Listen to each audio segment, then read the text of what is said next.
Today's reading is from John chapter 4, beginning with verse 1.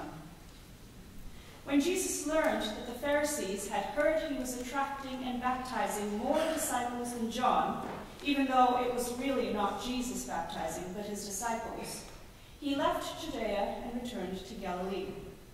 This meant that he had to pass through Samaria.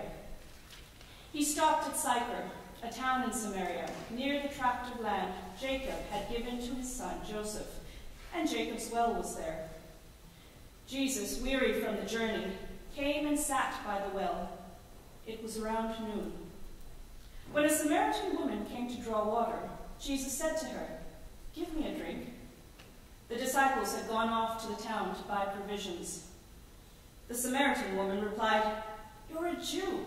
How can you ask me, a Samaritan, for a drink?" Since Jews had nothing to do with Samaritans. Jesus answered, "If only you recognized God's gift and who it is that is asking you for a drink, you would have asked him for a drink instead, and he would have given you living water." "If you please," she challenged Jesus, "you don't have a bucket, and this well is deep. Where do you expect to get this living water? Surely you don't pretend to be greater than our ancestors, Leah and Rachel and Jacob, who gave us this well and drank from it with their descendants and flocks."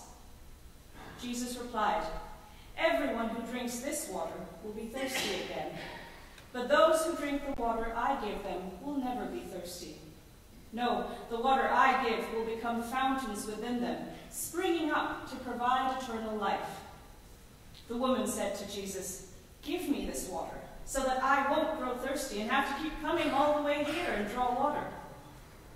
Jesus said to her, "Go and call your husband and then come back here."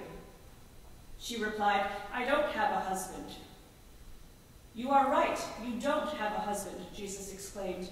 "The fact is, you've had 5, and the man you are living with now is not your husband, so what you've said is quite true." "I can see you're a prophet," answered the woman. "Our ancestors worshipped on this mountain, but your people claim that Jerusalem is the place where God ought to be worshipped."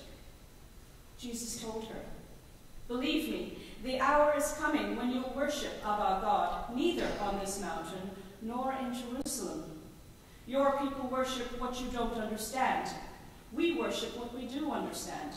After all, salvation is from the Jewish people. Yet the hour is coming, indeed it is already here, when real worshippers will worship God in spirit and in truth. Indeed, it is such worshippers whom God seeks. God is spirit, and those who worship God must worship in spirit and truth."